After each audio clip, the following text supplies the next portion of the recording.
The great chamber of the Galactic Council was vast and filled with voices, yet in that moment silence fell across every seat.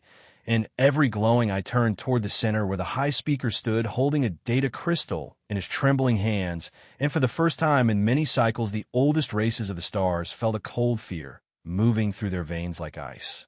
The high speaker raised the crystal, and his voice echoed across the curved walls, saying, "A strange report has arrived from the edge of known space." And the words are so wild that many believe them false, but the scout crews who sent these reports swear by their lives that what they have seen is true, and if it is true, then the galaxy faces something it has never faced before.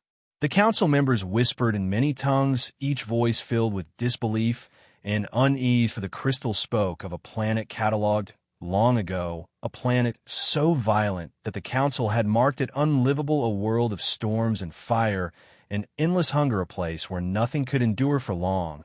And yet the scouts claimed that a new species lived there, not only lived but thrived, and even built ships that now reach the stars. The chamber filled with a low hum as the council tried to understand, for their records were clear. The world called Earth was one of the harshest ever found in the spiral arms. Its seas boiled with storms that tore ships apart. Its lands froze in deep winters and burned with deserts. Its air carried sickness. Its beasts carried venom. And its ground shook with quakes, while fire erupted from below. The crust no life of reason should ever rise there. But the reports said otherwise. The reports said a people had risen from that chaos, a people who walked through fire and storm as if they were born for it, a people who had made tools and weapons from the bones of their world, and had built cities that stood against ice and heat and hunger, a people who looked at disaster and called it only another challenge. The alien leaders sat frozen in their seats, their minds filled with the same thought. No being should live on such a planet. How can anything endure such cruelty of nature and still grow strong enough to reach the stars? One elder being with skin like silver scales whispered to his neighbor, "Perhaps the scouts lie, perhaps they saw shadows and called them life." But another elder shook his head and said, "The crystal is clear, it holds images and sound. The proof is before us."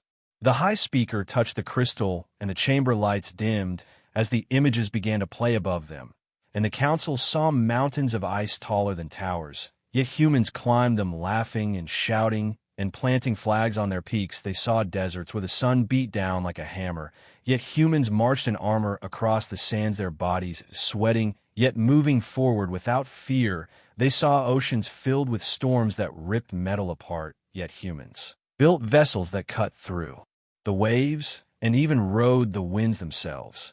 The council shivered as one, for never had they seen such reckless courage or such terrifying strength. A voice rose from the lower seats. It was a scholar with wings folded tight against her back, and she cried out, "This is not possible. The scale of Deathworlds is set by law. We measure heat, we measure cold, we measure danger of beasts and poison and storm. This world is far beyond the limit. No thinking life could rise from it." The high speaker answered with a heavy tone, "Yet here they are, and here they stand, and they are reaching out into the stars." The silence deepened until it was like a weight pressing upon every chest, and then another sound entered the chamber, the sound of a new message carried across the void of space and delivered to the council chambers. In secret, the speaker raised it high, his hands shaking even more, and when he opened the message, the words cut through the air like a blade. They call themselves humans. The name echoed in every ear and every mind, repeating again and again until the chamber seemed filled only with that word. And in the silence that followed, each leader thought the same thought. If this is true, then the galaxy itself has changed forever. The chamber of the council remained heavy with silence after the message that carried the strange word humans. And though no one dared to speak for long moments, the fear inside their minds grew like a rising storm. And when voices finally began to return, they came as whispers and soft arguments filled with doubt and disbelief, yet also with something darker, something that none of them wished to admit, and that was the sharp taste of fear. The first whispers rose from the lower seats where the scholars sat. One of them, a creature of long feathered limbs, whispered that perhaps the images had been forged, perhaps the message was a trick from some rival empire seeking to frighten the council into hesitation. But another scholar with skin of glass and eyes like twin suns answered that the crystal was genuine, the data was untouched, and if the message was false, then it would have already broken apart under examination. The council leaned closer, listening to every word as the scholars described the reports in greater detail. The scouts had not only spoken of storms and beasts, but of fire that fell from the sky and shook the ground into chaos, of rivers that flooded and drowned entire lands. Yet still the humans endured. They spoke of sickness that wiped out thousands. Yet the survivors rose again, stronger and more prepared than before, and each time the world tried to crush them, they simply refused to die. One council member, a tall figure with skin like black stone, raised his hand, and his voice thundered through the chamber, saying, "This cannot be. If such beings truly exist, then every law of survival that we know is broken. No species can grow under such weight, no mind can learn under such terror, no body can last under such pain." And yet the reports say they not only lasted, but they built and they fought and they conquered their world. At these words, a ripple of unease passed through the chamber, and the whispers grew louder as the alien leaders spoke among themselves, repeating again and again the same question: how can they survive? How can they thrive?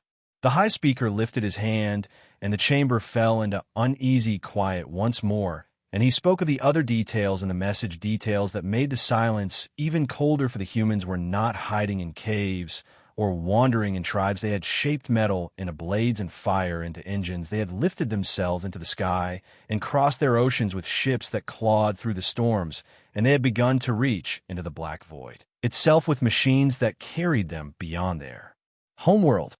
The scholars trembled as they heard this, for such progress made no sense on a world so cruel. No other species in the galaxy could have advanced under such weight, and yet the humans had done it, and had done it faster than many of the oldest empires sitting in that very chamber.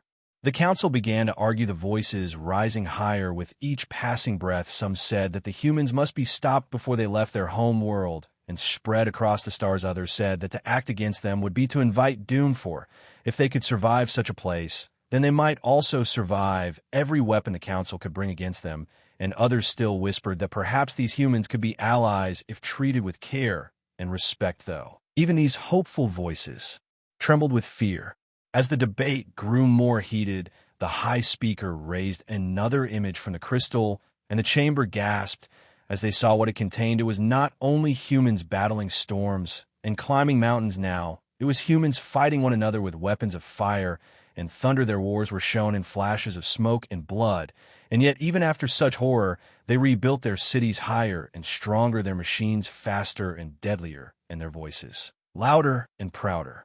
The chamber shook with cries of disbelief and fear, and one elder cried out that such creatures were not simply survivors, they were destroyers, a race that turned even against itself and endured its own madness. And if they could endure that, then what would they do when they faced the galaxy itself? The fear spread like a wave through the chamber, and the voices rose again, louder and louder, until the sound filled the air like a storm of thunder. But still the images continued, showing humans walking through wastelands that should have killed them, breathing air filled with poison, and yet surviving with only crude masks, showing humans swimming through frozen seas that should have claimed their bodies, yet rising back from the ice, showing humans who fell from great heights or were struck by beasts and still rose to fight again. The more they saw, the more the leaders realized the truth. This was not only a new species, this was something that defied every law of life known to the council, and every breath carried the same thought, whispered in many tongues: they should not exist, they should not survive, and yet they do. The high speaker lowered the crystal at last, and his voice carried across the silent chamber. He said, "We cannot deny what we see, and what we see is a people who should have perished yet did not, a people who should have been broken yet grew stronger, a people who should have vanished yet spread wider, and if they're now reaching the stars, then the galaxy itself must prepare." The council sat in silence, once more their minds filled with terror and awe, and each leader stared at the others, knowing that nothing in all the long history of the stars could compare to this moment. And yet none could speak of what should be done, for to speak was to admit the truth, and the truth was heavier than any of them could bear. Then a new sound echoed through the chamber, the sound of another message from the scouts at the edge of human space. The high speaker opened it and read only one line before the crystal flickered out, and his voice carried the words into the hearts of every leader. They are coming. The dark stretch of space beyond the outer rim was quiet with drifting dust and silent rocks, yet inside that silence, a single patrol vessel of the Council moved slowly, scanning the emptiness for threats, for smugglers, for anything that might trouble the borders of known space. And for many long cycles, nothing unusual had been found until this night, when the scanners blinked with a signal that should not have been there. The crew gathered around the central table, their eyes glowing as they studied the strange object ahead. It was large, with metal skin and powerful engines, but its shape was nothing like the known ships of the galaxy. It looked sharp and heavy, more like a weapon than a vessel, and the patrol commander, a tall figure with skin like molten iron, narrowed his eyes and said, "This is no Council design, and no Empire ship either." The crew whispered among themselves, one voice suggesting it was a relic from some forgotten war, another claiming it was a pirate craft built in secret. Yet the engines pulsed with a rhythm that was new and strange, and the markings on the hull were lines and symbols that no one in the chamber could read. The commander raised his hand and ordered silence, for deep within his chest a heavy feeling began to grow, a feeling that this was connected to the whispers in the Council chamber, the whispers of the humans. They approached with care, their shields ready, their weapons charged. Though no beam was fired, the commander debated within his mind whether to call for retreat or to fire. And in the mystery, yet his curiosity was stronger than his fear, and he ordered the comm system to reach out across the void and speak to the unknown. The message left their ship in bright waves of sound and light. It carried the universal greeting used by all spacefaring people for ages, and they waited for a reply, their hearts pounding like drums in their chests. The silence stretched longer and longer until some of the crew began to believe no answer would come. But then the speakers crackled with static, and a voice unlike any they had heard filled the chamber. It was deep and rough and carried strange accents, but the meaning was clear, for the translators did their work. And the words said, "We hear you, we are not lost, we are not broken, we are humanity, and we have been waiting to meet you." The chamber filled with gasps and fearful whispers. The crew looked at one another with wide eyes, for the word was the same as in the Council chamber, humans, the name that now spread through the galaxy like a shadow. The commander swallowed hard and asked, "Who are you? Where do you come from? What do you seek?" And the reply came quickly, calm yet strong. "We come from a world you call unlivable. We come from the storms and the fire and the hunger. We come from Earth, and we seek only the stars. We seek to walk where others walk and to speak where others speak." The crew shivered, for the voice spoke without fear, without hesitation, as if it had nothing to hide, as if no danger could ever make it falter. One of the younger officers whispered to his neighbor, "They sound proud, too proud for any species, just born into the void." And yet the commander kept his voice firm as he asked, "What gives you the right to enter this space?" There was a long pause before the human voice replied, and the words struck like a blade across the chamber, "We earned it." The crew did not understand and asked again, and the human answer, "Our world gave us storms, and we survived. It gave us beasts, and we fought them. It gave us fire, and we learned to use it. It gave us death, and we walked through it, and we're still here. So if you ask what gives us the right, the answer is simple: survival itself gave us the right." The chamber was filled with silence again, for none of the crew could answer such words. They could only stare at one another, knowing that what they heard was no boast, but truth spoken with the weight of history and blood. The commander hesitated, then gave the order to scan the human vessel more closely. The machines hummed, and the data spilled across the screens, and what they saw made their fear rise even higher, for the human ship was crude by Council measure, yet it was built like a beast of war, its hull layered in armor, its engines raw, but powerful, its weapons many and dangerous. It was not a ship of peace, it was a ship ready for storms and ready for battle. The youngest officer whispered again, "They are new to the stars, and already they build like conquerors. What will they become when they learn more, when they steal from us, when they grow?" The human voice came again, as if it had heard every whisper in the chamber. You look at our ship, and you see war. But this is only survival to us. We do not build to conquer, we build to endure. And when the void strikes us, as our world struck us, we will endure again and again until the end of time. The crew shivered once more, for the calmness in the human tone was worse than rage, for rage could be fought, but calmness meant certainty. The commander finally spoke and said, "We will send word of your presence to the council. They will decide what happens next." And the human voice answered, "Send your word. We will meet them when they are ready." And with those last words, the channel closed, leaving only silence in the chamber. The crew sat frozen, each one knowing the galaxy would no longer be the same, for the whispers of the council were no longer whispers now. They were real now. The humans had spoken, and their presence could not be denied. And as the patrol vessel turned back toward the stars of the inner rim, carrying the news of first contact, each soul aboard wondered the same question: what will the humans do when the rest of the galaxy finally stands before them?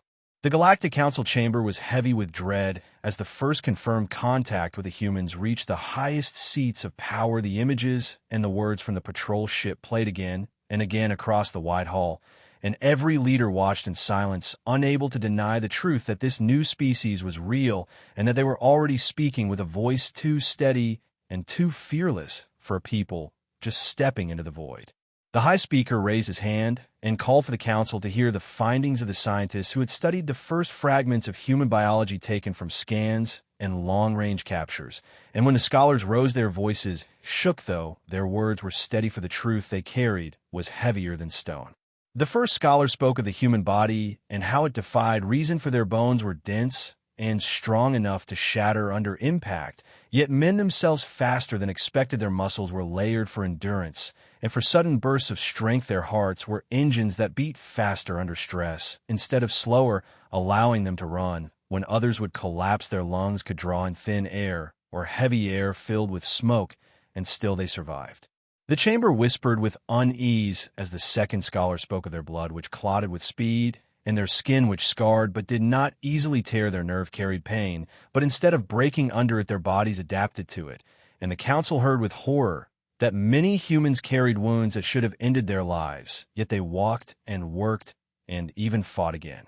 Another scholar with trembling hands spoke of their minds and how strange they were, for humans carried something no other race had shown before. They carried madness, yet turned it into strength. They felt fear, but used it as fuel. They dreamed of endless dangers, yet woke and built machines to face them. Their emotions were storms, but those storms gave them will to rise again after every fall.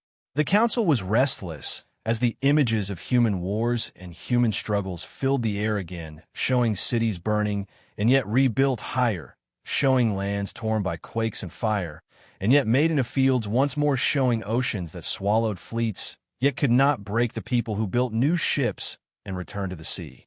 One elder alien with skin like deep stone whispered that they are not just survivors, they are predators that have learned to endure their own destruction. And if they can survive themselves, then nothing beyond their world can end them. And many heads turned at this, for it was a truth none wished to say, but all felt in their hearts. The High Speaker tried to calm the council, but fear spread like fire in dry grass. As more findings were revealed, the humans carried immune systems that fought sickness in ways that seemed violent to the scholars, as if their very blood was at war from the moment of birth. They thrived in cold that froze machines, and in heat that melted stone. They dove into oceans and climbed into skies with wings of cloth and metal. And even without those wings, they leapt and swam and endured. A voice from the far corner cried that these creatures are a paradox, for no scale can measure them, no chart can hold them, for the Deathworld scale, which had guided the council for ages, was already broken by their existence. The numbers could not rise high enough to hold the cruelty of Earth and the strength of its children. The chamber fell silent again, as the elder of the scaled race spoke, his voice low, but filled with warning. He said, "We built the Deathworld scale to mark the line between danger and impossibility, yet these humans have stepped across that line, and now they stand in a place where no chart exists. If they can endure Earth, then what else can they endure? What else can they conquer?" The words sank into the hearts of all who listened, and the silence was heavier than before until the crystal glowed again, and the voice of the human captain from the first encounter echoed across the chamber. We are humanity. We do not come in fear. We do not come in weakness. We come as those who survived, and we will continue to survive. The voice was calm, yet it carried more weight than thunder, for it spoke of certainty, not arrogance. And the council knew that such certainty was dangerous, for it could not be broken with threats nor shattered with weapons. It was the certainty of a people forged by storms and hunger and endless death. The High Speaker lowered his head, and his voice was grave as he declared that the scale was broken, and the council must decide how to answer this truth. For if humanity was allowed to rise unchecked, then no one could predict what the galaxy would look like tomorrow. But if they were opposed, then war with such beings might end, not in victory, but in ruin. The debate returned fierce and loud, with voices calling for action and others calling for caution. Some demanded that the humans be isolated, cut off from trade and knowledge. Others whispered that such isolation would only drive them to grow faster and stronger in secret, and others still said that perhaps humanity could be an ally if treated with respect, though even these voices trembled as they spoke.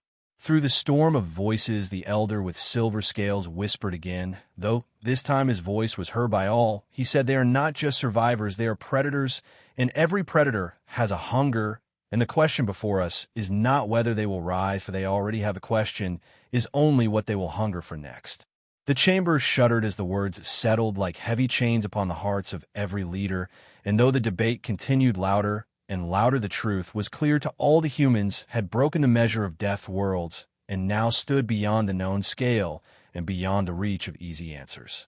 When the session ended, the chamber emptied in uneasy silence, and each leader returned to their world carrying fear that no shield could block, for they had looked upon the truth of humanity, and the truth was terrifying, and yet behind the fear there was another feeling, one that none of them dared to admit even to themselves, and that feeling was awe. And in the silence of the closing hall, the High Speaker stood alone, holding the crystal and whispering to himself words that none would hear, words that carried both dread and wonder. They are not only survivors, they are the storm itself. The great chamber of the Galactic Council was filled once more, and the air inside was thick with fear and unease as every leader gathered to face the truth that could no longer be hidden. For the Deathworld scale, the ancient measure that had guided explorers for ages, had been shattered by a single species, and now every empire and every scholar waited to hear what must be done. The High Speaker stood at the center, his hands clutching the glowing crystal that held the evidence, and his voice was heavy as he declared that the system of ranking was no longer enough, for Earth had risen beyond the highest class, and humanity had forced the galaxy to see that the old numbers could not hold the weight of their survival. The chamber whispered like a restless sea as the scholars presented their findings one by one. They spoke of Earth, and how no planet in the records matched its cruelty. The storms that tore across continents, the quakes that split the land, the volcanoes that spread fire into the sky, the oceans that boiled with monsters, the deserts that burned, the jungles that strangled even the air itself, heavy with sickness. And still humans thrived there, still they rose, and still they built, and this simple fact made every leader tremble. One scholar raised trembling wings and spoke that the Deathworld scale had always ended at class 10, a level so extreme that no intelligent species was expected to survive there, and yet Earth was not only beyond 10, it was beyond measure, for every attempt to place it broke the charts, and every attempt to compare it failed, for there was no other planet like it. The council argued fiercely, their voices echoing through the curved chamber. Some cried that a new scale must be built with humanity alone at its peak. Others argued that no chart could ever contain such a paradox, for the humans did not simply endure, they grew stronger with each disaster they faced, and no number could express that kind of power. The elder of the scaled race rose once more, his silver skin glowing under the chamber lights, and he said the scale is broken because it was built for limits, and humanity knows no limits. They turn storms into challenges, they turn death into lessons, they turn chaos into strength. And if we are to measure them, we must first accept that our tools of measure are too small. The words struck deep, and the chamber fell into silence, for every leader knew the elder spoke truth, yet none wished to believe it, for to believe was to admit that the galaxy had changed forever.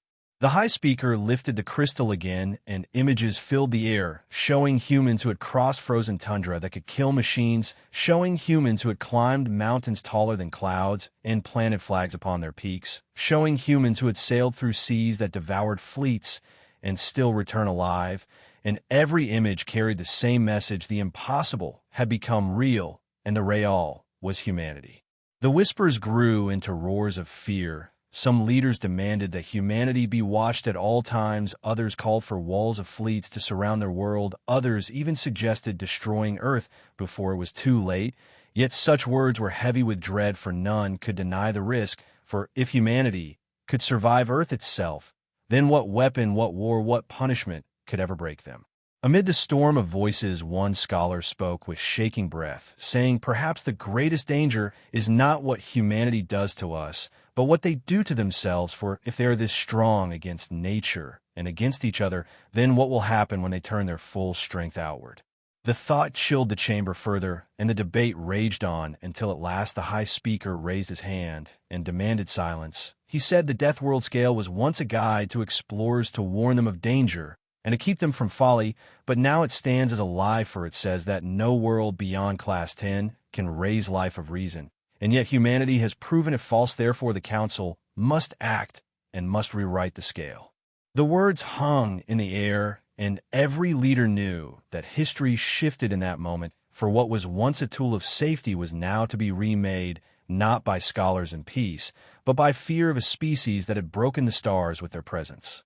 At last, after long hours of argument, the Council agreed the old scale was shattered, and a new class must be born above all others, a class that existed only for Earth, and its children, a class that would remind the galaxy that there are dangers beyond numbers. The Council would call it Deathworld rank human. The declaration fell upon the chamber like thunder, and though no one cheered and no one cried out, each leader knew they would carry this truth back to their worlds, and their people would tremble, for the name of humanity was now carved into the law of the stars. The high speaker lowered the crystal, his voice soft yet heavy. He said, "This is not only a mark upon charts, this is a warning to all who walk the stars, for we have learned that the galaxy is wider than we believed and darker than we feared, and in that darkness there are humans who rise where none should rise." The chamber emptied slowly, each leader leaving in silence, their minds filled with dread and with questions no chart could answer, for how could they face a species that turned disaster into strength? How could they guide a people who had no limit? How could they stop what was already rising before them? And as the last lights dimmed in the chamber, the elder of the scaled race remained behind, whispering to himself that the new rank was not a prison for humanity, nor a crown. It was a mirror. And when the galaxy looked into it, they would see not only humans, but the weakness of their own measures and the frailty of their own laws. In the stillness of the hall, those words lingered unseen, yet heavy, for the truth was clear: the galaxy had broken its own scale, and now the story of survival had a new name, and that name was human. The chamber of the Galactic Council was silent as the great doors opened, and for the first time in history a delegation of humans walked into the heart of galactic power, their steps steady, their faces calm, though every eye in the chamber watched them with fear and unease. The Council had spoken of them, argued of them, and even created a new rank upon the Deathworld scale for them. But now they were here in flesh and blood, and the silence carried the weight of 1,000 questions. The high speaker rose and welcomed them, though his voice trembled slightly, and the human leader stepped forward, his figure tall, yet not larger than many races, his skin marked with lines of age, his eyes sharp like blades, and his voice, when it came, was neither loud nor harsh, yet it filled the chamber like a storm. He said, "We come not as conquerors, and not as beggars, we come as survivors, and we come with words you must hear."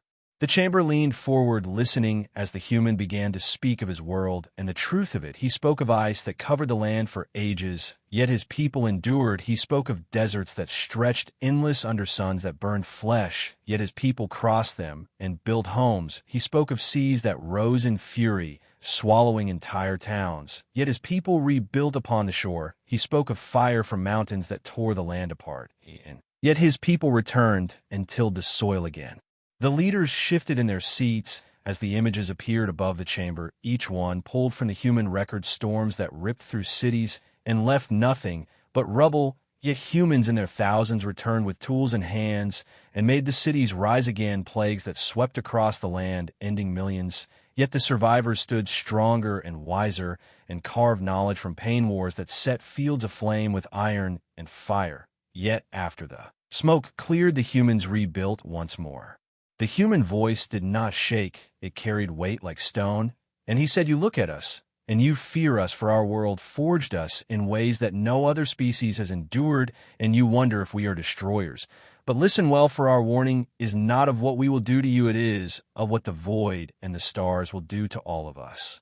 The chamber murmured with confusion, and the human continued. He said, "The universe is not gentle, it is not safe. The storms of earth are only a shadow of the storms that move across the black. The hunger of our beasts is nothing against the hunger of what waits beyond the edges of your maps. You think yourself safe because you measure danger with numbers and laws, but those numbers are broken and those laws are weak, and when the void strikes, you will need more than comfort to survive." The elder of the scaled race whispered loud enough for many to hear. He is saying they're a weapon shaped by the chaos of their own world, and now they bring that strength to the stars. And though the elder meant it as a warning, many felt the truth of it and did not know if it was curse or salvation. The human leader raised his hand and said, "We did not come to kneel, nor to rule. We came to warn and to join if you will have us, for we have walked through death since the day we stood upright. And we have learned that the only way to survive is to stand together and fight against the darkness that always comes, and it will come for you too." The chamber stirred uneasily, some voices whispering that this was a threat, others saying it was truth disguised as kindness. And the high speaker asked, "What proof do you bring that such darkness waits?" And the human answered, "Our proof is ourselves. For every age of our history, we faced storms that tried to end us, beasts that hunted us, fire that burned us, wars that shattered us, sickness that drained us. And each time we rose again stronger, and each time we carried forward the knowledge of how to survive. And if the universe has not yet broken us, then it never will." The words cut deep into the hearts of those who listened, for they carried no arrogance, only certainty, and certainty was more dangerous than pride. The human leader then spoke softly, yet the chamber strained to hear. He said, "You fear us because we endured what you cannot imagine. But understand this, we did not endure to conquer you. We endure because that is who we are and what we are. And so long as we breathe, we will always endure, and that is our warning to you. Do not fear our strength, fear what made us, for that same universe will come for you. And when it does, you will want us beside you, not against you." Silence followed the words so deep that even the air seemed heavy. Every leader stared at the humans, and for the first time, some saw not predators, but survivors shaped into something greater than themselves, a mirror of what could happen to any world if it was tested hard enough. The high speaker lowered his head, and his voice was quiet. As he said, "Your words are heard, and they will be remembered. And though the council does not yet know what place you will have among us, your presence cannot be denied, your rank cannot be ignored, and your warning cannot be forgotten." The human delegation bowed their heads slightly, then turned and walked from the chamber, leaving behind a silence that burned more fiercely than shouting. And when the doors closed, the leaders sat frozen, each one filled with the same thought. If the humans were telling the truth, then the galaxy had only two choices: to face the darkness alone or to face it with them. And in that silence, one elder whispered the words that many fear to say aloud. They are not only survivors, they are the heralds of what is to come. The chamber remained heavy long after the humans departed, their words echoing in every mind, their warning like a seed planted in soil of fear and curiosity. The council leaders spoke softly at first, each voice uncertain, each tone shaped by the weight of survival versus pride, and the silence broke only when the high speaker demanded that each race consider what had been said, for if the humans spoke truth, then the galaxy itself faced storms greater than any war or plague, and if they spoke lies, then the lies themselves carried power enough to shift the balance of all that was known. Far from the chamber, the humans returned to their vessel, a ship crude by alien standards, yet strong in its own design, the hull scarred from journeys through storms of asteroids and solar winds the corridors filled with the scent of steel and sweat and determination. The leader, who had spoken before the council, sat among his people, and his voice was calm, though his eyes carried fire. He said, "They fear us, but they also hear us, and fear is often the first step to understanding." His words were met with nods, for every human aboard knew that fear was a companion they had lived with since birth. Fear of storms, fear of beasts, fear of the unknown, and yet fear had never stopped them. It had shaped them into something beyond measure, and now it shaped the galaxy. Back in the council chamber, debate rose like fire. Some argued that the humans were too dangerous to trust, too unpredictable to allow into the fabric of the alliance. Some said they were an omen of war, a storm given flesh. Others argued that the humans were a gift sent by the universe itself, proof that survival could be forged into power, and that power could be shared if only the council was wise enough to see it.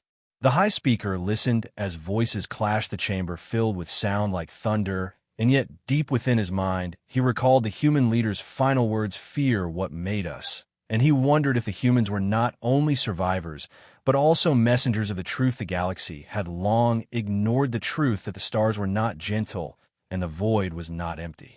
In secret chambers away from the council halls, whispers spread across fleets and colonies, tales of humans who endured storms that would flatten cities, tales of humans who drank water poisoned by their own world, and lived tales of humans who turned even war into a forge of progress. These whispers moved faster than laws, faster than decrees, until soon entire world spoke of the new death world, rank the rank created for a single species that refused to die. Among the humans, there was no celebration, only preparation, for they knew that words were not enough, and that one day, soon, the galaxy would face trials that words could not stop. And when that day came, they would need to stand ready, not as rulers, but as fighters, not as tyrants, but as shields and spears against whatever darkness approached from beyond the stars.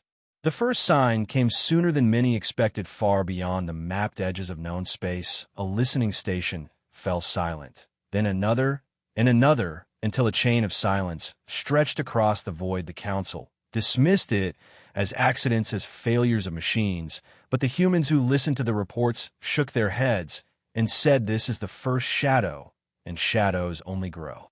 Fear spread once more, but this time it carried a different taste. For the galaxy remembered the warning already given. The galaxy remembered that the humans had spoken not to boast, but to warn, and now the silence of the stations seemed less like chance and more like proof. The council called once more upon the humans and asked what must be done, and the human leader answered simply, "We must go to the silence and face what waits there, for hiding will not save us, and denial will not protect us. And when the storm comes, only those who stand will live." The chamber quaked with fear and defiance. Yet in the hearts of many a strange resolve began to bloom, for they had seen the truth in human eyes, the truth of survival born from endless struggle, the truth that if any species could face the darkness, it was the one that had been forged in fire, ice, storm, and hunger. Thus the decision was made. The first joint fleet in history was formed, not under the command of one race, nor bound by the traditions of the council, but united under a single purpose, to stand against whatever silence hid. And at the core of this fleet stood humanity, their ships smaller, their weapons less advanced, but their will unshaken, and their courage like a beacon cutting through the void. As the fleet prepared to depart, whispers spread again across the galaxy, whispers that told of a new age beginning, not an age of peace and comfort, but an age of storms, an age of trials, where survival would no longer be measured by wealth or power, but by endurance and unity. And in every whisper the name of humanity burned like a star, sometimes feared, sometimes honored, but always remembered. When the day of departure arrived, billions across the galaxy watched from their worlds the sight of the fleet rising into the dark, its engines blazing like fireflies against the endless night, and at its heart the human ships, steady, unyielding symbols of the truth the council could no longer deny. The High Speaker spoke one final time as the fleet vanished into the black. He said, "Today, we begin a new age. Today, we walk in a shadow, not as divided races, but as one. And if we endure, then it will be because we have chosen to endure together. And if we fall, then at least we fall standing."